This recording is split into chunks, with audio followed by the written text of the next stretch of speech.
Naitwa Innocent Mungi, ni mkuu wa uhusiano kwa umma na mawasiliano wa Tume ya Ulinzi wa Taarifa Binafsi.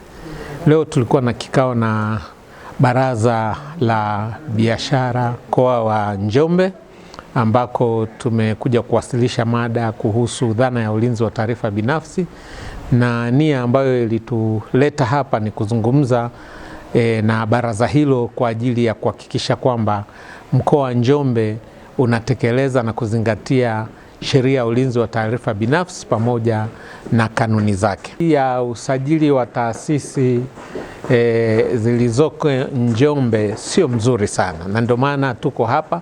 Tulikuja tukazungumza na kamati ya ulinzi na usalama, na ilionekana taasisi nyingi, yakiwepo mahoteli, wakiwepo watoa huduma wa mashule, mahospitali, wengi walikuwa hawajasajili na wengi hawajapata hii elimu ya dhana ya ulinzi wa taarifa binafsi, na ndio sababu tuko hapa. Kwa kweli hali sio nzuri, lakini tumeona uongozi wa mkoa akiwemo mwenyewe Mheshimiwa mkuu wa mkoa wa Njombe, Mheshimiwa Anthony Mtaka, amezungumza jambo hili kwa uzito mkubwa, na naamini kabisa kwamba kama ambavyo huko awali walishatoa maelekezo kwa taasisi za hapa kuhakikisha kwamba ule muda ulioongezwa kwamba ifikapo tarehe 8 ya mwezi wa 4 Tume ya Ulinzi wa Taarifa Binafsi itaanza kufanya ukaguzi, basi taasisi zilizoko Njombe zenye kuchakata na kukusanya taarifa ziweze kuhakikisha zinajisajili. Kwa hiyo kwa kweli hali ya Njombe sio nzuri sana, na tungetamani kulingana na shughuli za kiuchumi hapa, lakini na madhara ambayo yanaweza kutokea kama taarifa binafsi za watu wa Njombe pamoja na wilaya zake ikipotea au kuenda kwenye mikono isiyo salama, litakuwa sio jambo salama kabisa. Taarifa binafsi ni pamoja na taarifa za kumtambulisha mtu, majina yake, mahali anapoishi,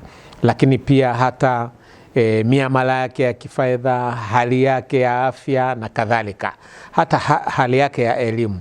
Sasa taarifa hizi zinapoenda kwenye mikono isiyo salama, ndio utakuta kuna wizi wa utambulisho.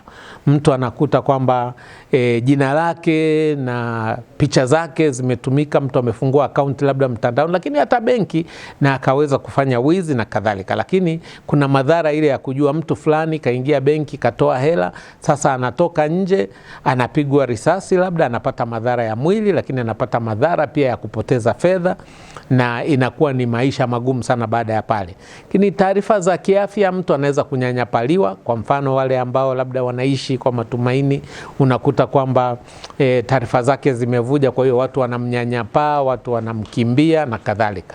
Kwa hiyo ubaya wa hizi taarifa zikifika kwenye maeneo ambayo sio sahihi, zinawaathiri watu kisaikolojia, lakini pia wanaweza kupoteza fedha, wakapoteza mali.